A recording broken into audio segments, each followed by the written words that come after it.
ke rumah tidak mak? Mau ke mana? Ini sekolah sudah enggak? Ini sekolah. Hei, Gila. anak cik ke? Hah? Cik ke rumah. Di sana lagi. Ayo, masalah. Ini ada sekolah nak. Ya. Sekolah nanti. Saya suka gitu. Nah, sekolah kok. Sekolah.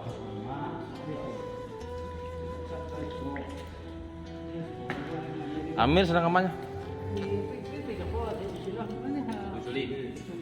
Orang kedua. Bara-bara sendok Pak.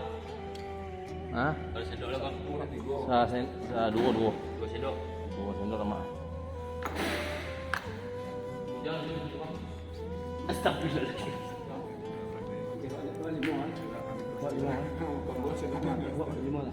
Ada juga.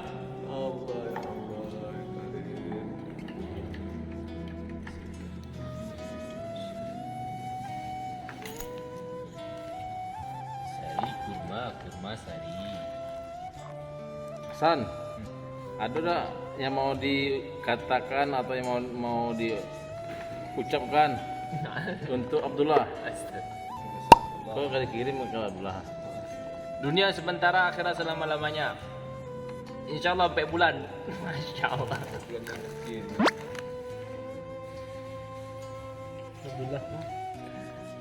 Alhamdulillah. Hamzah, ada tak pesan-pesan?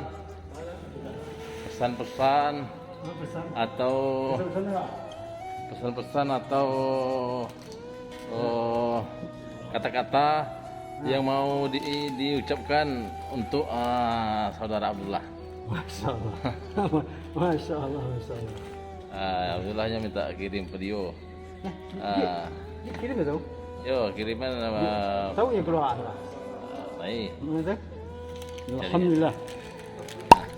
Jadi alhamdulillah hidup dunia ini sementara, nggak lama. 60 tahun 70 tahun sebentar aja nggak lama. Akhir selamanya. Jadi 60 tahun ini penentuan hidup yang selama nanti di akhirat. Maka siapkan bekal kita iman amal soleh. Benar ya. Iman soleh. Jadi bagaimana iman soleh ini caranya dia keluar jalan Allah seperti Nabi dan sahabat dulunya. Itu saja. Benar ya. Itu saja. Jadi bagaimana seluruh umat ini keluar jalan Allah ini selesai masalah hari ini. Siapa saja. Jadi maka kita siap diri kita untuk keluar jalan Allah 4 bulan secepatnya. Istiqomah. Usaha yang mulai. Insyaallah ya. Insyaallah. Itu saja pesan. Segera 4 bulan. Alhamdulillah.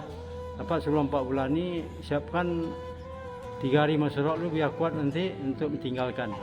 Yang mendukung Aliyah nanti kalau 4 bulan nanti bagaimana Alhamdulillah nanti. Insyaallah semua. Insyaallah. Assalamualaikum warahmatullahi wabarakatuh. Sallallahu alaihi wasallam masuk ke musolanya, maka beliau melihat para sahabat seolah-olah memperlihatkan giginya atau tertawa.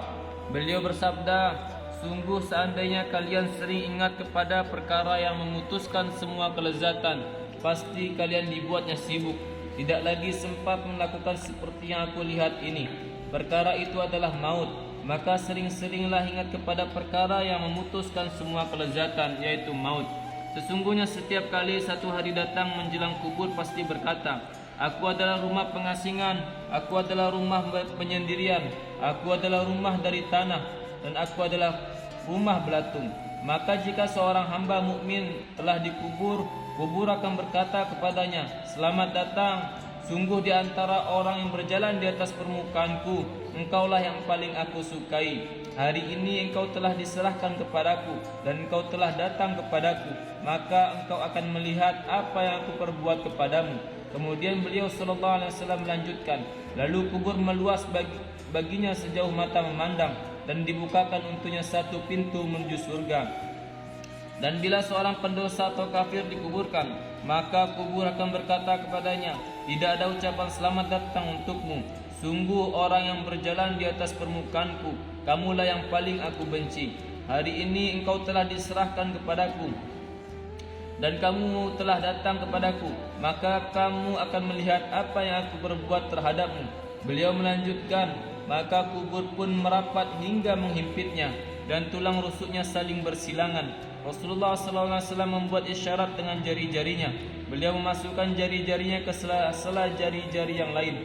Beliau bersabda, Allah akan mendatangkan kepadanya 70 ekor ular yang besar. Kalau seekor saja menyembur bumi, niscaya tidak ada satu tumbuhan pun yang bisa tumbuh selama dunia masih ada. Mereka akan menggigit dan mengoyaknya sampai saat ia dibawa untuk dihisab. Rasulullah SAW melanjutkan sabdanya, sesungguhnya kubur merupakan salah satu taman dari taman-taman surga atau salah satu lubang dari lubang-lubang neraka. Hadis riwayat Tirmizi. Jida alifahullah. Dari Abu Sa'id Al-Khudri radhiyallahu anhu berkata, Rasulullah sallallahu alaihi wasallam bersabda, barang siapa menyukai masjid, maka Allah pun menyukainya. Dari Abu Sa'id Al-Khudri radhiyallahu anhu berkata, Rasulullah sallallahu alaihi wasallam bersabda, barang siapa menyukai masjid, maka Allah pun menyukainya. Hadis riwayat Tabrani dalam kitab Majma'uz Zawaid. An Abi Darda'i radhiyallahu anhu qala sami'tu Rasulullah sallallahu alaihi wasallam yaqul al-masjidu baitu kulli taqin wa takaffala Allah liman kana al-masjidu baitahu birrauhi warahmah wal jawazi 'ala sirati ila ridwanillahi ilal jannah. Rawahu Tabrani. Dari Abu Darda radhiyallahu anhu berkata, aku mendengar Rasulullah sallallahu alaihi wasallam bersabda, masjid adalah rumah setiap orang yang bertakwa, dan Allah menjamin orang yang menjadikan masjid sebagai rumahnya dengan jaminan berupa rahmat, dan dia bisa melewati syirat menuju keridhaannya, yakni menuju surga. Dari Abu Darda radhiyallahu anhu berkata, aku mendengar Rasulullah sallallahu alaihi wasallam bersabda, masjid adalah rumah setiap orang yang bertakwa, dan Allah menjamin orang yang menjadikan masjid sebagai rumahnya dengan jaminan berupa rahmat, dan dia bisa melewati syirat menuju keridhaannya, yakni menuju surga. Hadis surat Tabrani dalam kitab Majma'uz Zawaid. An Mu'adz bin Jabal radhiyallahu anhu anna Nabiy Allah sallallahu alaihi wasallam qala inna syaitana dhi'bul insan kadhi'bil ghanam ya'khudhu asy-syatal qasiyata wan nahiyah fa iyyakum wasyi'ab wa 'alaikum bil jama'ah wal 'ammati wal masjid. Rawahu Ahmad. Dari Mu'adz bin Jabal radhiyallahu anhu bahwasanya Nabiullah sallallahu alaihi wasallam bersabda, sesungguhnya syaitan itu serigala bagi manusia sebagaimana serigala bagi kambing. Ia menerkam kambing yang menyendiri dan menjauh, maka hindarilah oleh kalian dari menyendiri di daerah perbukitan, dan hendaklah kalian berjamaah bersama orang banyak dan berada di masjid. Hadis surat Ahmad. Dari Mu'adz bin Jabal radhiyallahu anhu bahwasanya Nabiullah sallallahu alaihi wasallam bersabda, sesungguhnya syaitan itu serigala bagi manusia sebagaimana serigala bagi kambing. Ia menerkam kambing yang menyendiri dan menjauh, maka hindarilah oleh kalian dari menyendiri di daerah perbukitan, dan hendaklah kalian berjamaah bersama orang banyak dan berada di masjid. Hadis riwayat Ahmad. An Nabi Sa'id radhiyallahu anhu qala Rasulullah sallallahu alaihi wasallam, idza ra'aitumur rajula ya'tadul masjida fashhadu lahu bil iman. Qala Allah Ta'ala, innama ya'muru masajidallahi man amana billahi wal yawmil akhir. Rawahu Tirmizi. Dan dari Abu Sa'id radhiyallahu anhu berkata, Rasulullah sallallahu alaihi wasallam bersabda, apabila kalian melihat seorang laki-laki pulang pergi ke masjid, maka saksikanlah bahwa ia beriman. Allah Ta'ala berfirman, innama ya'muru masajidallahi man amana billahi wal yawmil akhir. Sesungguhnya yang memakmurkan masjid-masjid Allah hanyalah orang yang beriman kepada Allah dan hari akhir. Hadis riwayat Tirmizi. An Abi Hurairah radhiyallahu anhu anin Nabi sallallahu alaihi wasallam qala ma tawaqqana rajulun muslimun al-masjida lis-salati wadh-dhikr illa tabashbashallahu lahu kama yatabashbashu ahlul ghaib bi ghaibihim idza qadima alaihim. Rawahu Ibnu Majah. Dari Abu Hurairah radhiyallahu anhu dari Nabi sallallahu alaihi wasallam bersabda, jika seorang laki-laki muslim menjadikan masjid-masjid sebagai tempat tinggalnya untuk solat dan zikir, maka Allah pasti akan sangat gembira kepadanya, sebagaimana kegembiraan keluarga kepada seorang anggota kehilangan keluarganya yang pergi jauh ketika ia kembali. Hadis riwayat Ibnu Majah. Dari Abu Hurairah radhiyallahu anhu, Nabi sallallahu alaihi wasallam beliau bersabda, jika seorang laki-laki muslim menjadikan masjid-masjid sebagai tempat tinggalnya untuk solat dan zikir, maka Allah pasti akan sangat gembira kepadanya sebagaimana kegembiraan keluarga kepada seorang anggota kehilangan keluarganya yang pergi jauh ketika ia kembali. Hadis riwayat Ibnu Majah.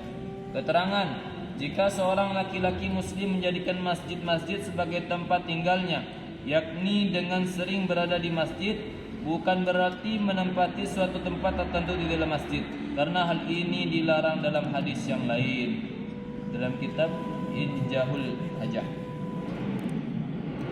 An Abi Hurairah radhiyallahu anhu anin Nabi sallallahu alaihi wasallam qala ma min rajulin kana yuwaqtinul masajida fashaghalahu amrun aw illah thumma ada ila ma kana illa tabashbashallahu ilaihi kama yatabashbashu ahadul ghaibi bi ghaibihim idza qadima. Rawahu Ibnu Khuzaimah. Dari Abu Hurairah radhiyallahu anhu, Nabi sallallahu alaihi wasallam beliau bersabda, jika seorang sering berada di masjid lalu ia disibukkan suatu urusan atau sakit, kemudian ia kembali ke tempat semula atau masjid, maka Allah pasti akan sangat gembira kepadanya sebagaimana kegembiraan keluarga kepada seorang anggota keluarganya yang pergi jauh ketika ia kembali. Dari Abu Hurairah radhiyallahu anhu, Nabi sallallahu alaihi wasallam beliau bersabda, jika seorang sering berada di masjid lalu ia disibukkan suatu urusan atau sakit, kemudian ia kembali ke tempat semula atau masjid, maka Allah pasti akan sangat gembira kepadanya sebagaimana kegembiraan keluarga kepada seorang anggota keluarganya yang pergi jauh ketika ia kembali. Hadis riwayat Ibnu Khuzaimah. An Abi Hurairah radhiyallahu anhu anin Nabi sallallahu alaihi wasallam qala inna lil masajidi autada al malaikatu julasa'uhum in ghabu yaftaqidunahum wa in maridu aduhum wa in kanu fi hajatin a'anuhum wa qala sallallahu alaihi wasallam jalisul masjidi ala thalathi khisal akhun mustafad au kalimatun muhkamah au rahmatun muntazarah. Rawahu Ahmad. Dari Abu Hurairah radhiyallahu anhu, Nabi sallallahu alaihi wasallam beliau bersabda, sesungguhnya setiap masjid mempunyai pilar-pilar. Malaikat adalah teman duduk mereka. Apabila mereka tidak hadir, para malaikat mencarinya. Apabila mereka sakit, para malaikat menjenguknya. Dan apabila mereka mempunyai keperluan, para malaikat membantunya. Rasulullah sallallahu alaihi wasallam bersabda, teman duduk di masjid itu ada 3 macam: saudara yang berguna, kalimat yang pasti, atau rahmat yang ditunggu. Hadis riwayat Ahmad. Dari Abu Hurairah radhiyallahu anhu, Nabi sallallahu alaihi wasallam beliau bersabda, sesungguhnya setiap masjid mempunyai pilar-pilar. Malaikat adalah teman duduk mereka. Apabila mereka tidak hadir, para malaikat mencarinya. Apabila mereka sakit, para malaikat menjenguknya. Dan apabila mereka mempunyai keperluan, para malaikat membantunya. Rasulullah sallallahu alaihi wasallam bersabda, teman duduk di masjid itu ada 3 macam: saudara yang berguna, kalimat yang pasti, atau rahmat yang ditunggu. Hadis riwayat Ahmad. Keterangan, sesungguhnya setiap masjid mempunyai pilar-pilar, yakni orang-orang yang menyukai masjid, sering duduk mantap beribadah di dalamnya, seperti mantapnya pilar pada permukaan bumi. Saudara yang berguna, bersahabat dengan seorang yang soleh pasti dapat memberikan manfaat berupa nasihat, bantuan dan sebagainya. Dalam kitab Al-Fathur Rabbani, kalimat yang pasti adalah kalimat yang mudah diperoleh di dalam masjid secara lebih banyak daripada di tempat lainnya, seperti mendengarkan bacaan Al-Quran, menghadiri majlis ilmu, bertemu orang alim yang soleh dan sebagainya. Rahmat yang ditunggu, telah jelas dalam keterangan lain bahawa orang yang duduk di dalam masjid akan dimohonkan ampunan dan rahmat oleh para malaikat. عن عائشة رضي الله عنها قالت أمر رسول الله صلى الله عليه وسلم ببناء المساجد في الدور وأن تنظف وتطيب. Rawahu Abu Daud. Dari Aisyah radhiyallahu anha ia berkata Rasulullah sallallahu alaihi wasallam memerintahkan agar dibangun masjid di kampung-kampung dan agar dibersihkan dan diberi wangi-wangian. Dari Aisyah radhiyallahu anha ia berkata Rasulullah sallallahu alaihi wasallam memerintahkan agar dibangun masjid di kampung-kampung dan agar dibersihkan dan diberi wangi-wangian. Hadis riwayat Abu Daud. An Anas radhiyallahu anhu anna imra'atan kanat talqatul qada minal masjidi wa tufiyat falam yu'danin nabiy sallallahu alaihi wasallam bidafniha faqala an-nabiy sallallahu alaihi wasallam idza mata lakum mayyitun fadinuni wa shalla 'alaiha wa qala inni ra'aituha fil jannati lima kana talqatul qada minal masjid. Rawahu Tabrani. Dari Anas radhiyallahu anhu bahwasanya seorang perempuan yang biasa memungut kotoran di masjid meninggal dunia, sedangkan Nabi sallallahu alaihi wasallam tidak diberitahu penguburannya. Nabi sallallahu alaihi wasallam bersabda, "Apabila ada yang mati maka beritahukanlah kepadaku." Beliau mensolatkan perempuan tadi dan beliau bersabda, "Sesungguhnya aku melihatnya di dalam surga karena ia suka memungut kotoran di masjid." Dari Anas radhiyallahu bahwasanya seorang perempuan yang biasa memungut kotoran di masjid meninggal dunia, sedangkan Nabi sallallahu alaihi wasallam tidak diberitahu penguburannya. Nabi sallallahu alaihi wasallam bersabda, "Apabila ada yang mati maka beritahukanlah kepadaku." Beliau mensolatkan perempuan tadi dan beliau bersabda, "Sesungguhnya aku melihatnya di dalam surga karena ia suka memungut kotoran di masjid." Hadis riwayat Tabrani.